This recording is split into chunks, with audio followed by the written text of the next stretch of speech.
Alors bonjour, c'est une joie de vous retrouver comme d'habitude aujourd'hui pour réfléchir un peu à quel point nous sommes précieux pour Dieu, aux yeux de Dieu.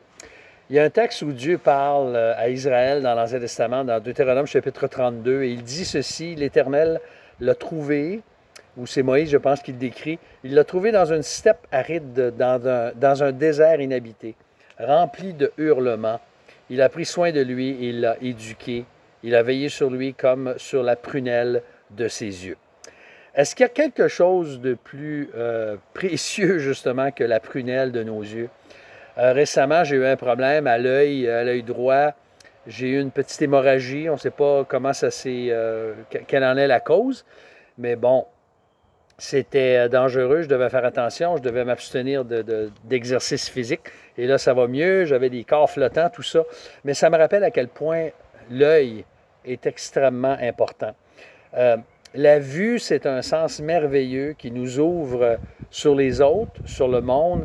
Et au centre de l'œil, on sait que se trouve l'iris, dont les couleurs varient infiniment d'une personne à l'autre.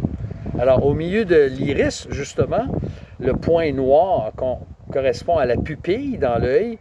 Et je suis loin d'être un expert dans le domaine, mais ça fonctionne comme le diaphragme d'un appareil photo, semble-t-il.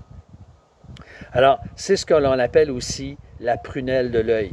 Donc, l'expression bien connue, d'où l'expression bien connue, tenir quelqu'un ou quelque chose comme tenir à quelqu'un ou à quelque chose comme la prunelle de ses yeux. Alors, imaginez Dieu nous voit et nous considère comme la prunelle de ses yeux. Il y a plusieurs fois, on retrouve cette expression-là dans la parole de Dieu. Dieu parle de son peuple. Il dit, celui qui touche à vous, c'est comme s'il touchait à la prunelle de son œil. C'est dans Zacharie 2, on voit ça aussi ailleurs dans l'Écriture, mais particulièrement dans Zacharie chapitre 2, verset 12. Ce que ça veut dire, en fait, c'est que nous sommes précieux aux yeux de Dieu.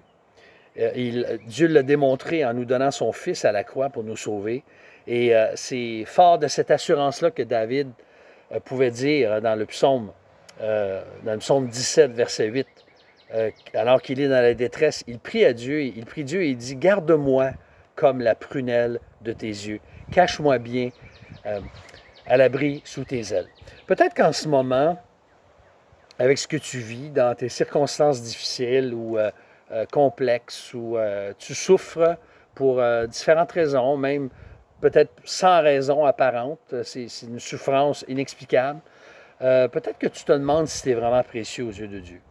Bien, j'aimerais te rappeler que si Jésus-Christ est mort pour toi, s'il a payé la dette et qu'il t'a donné le pardon, la vie éternelle et que tu es réconcilié avec Dieu, il est absolument sûr, selon la parole, que tu es précieux aux yeux de Dieu parce que Dieu te voit te considère comme la prunelle de ses yeux.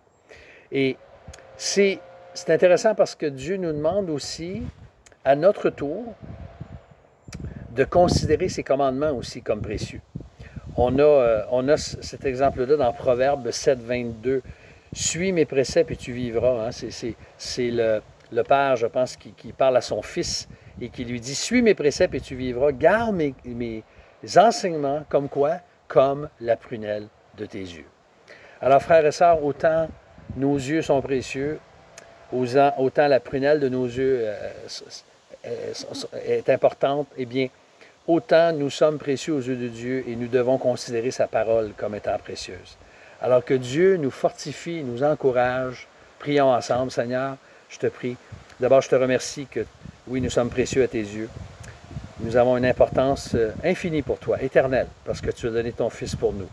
Seigneur, donne-nous d'aimer ta parole et de te considérer toi comme le bien le plus précieux que nous avons, le trésor, avec l'Évangile de Jésus-Christ.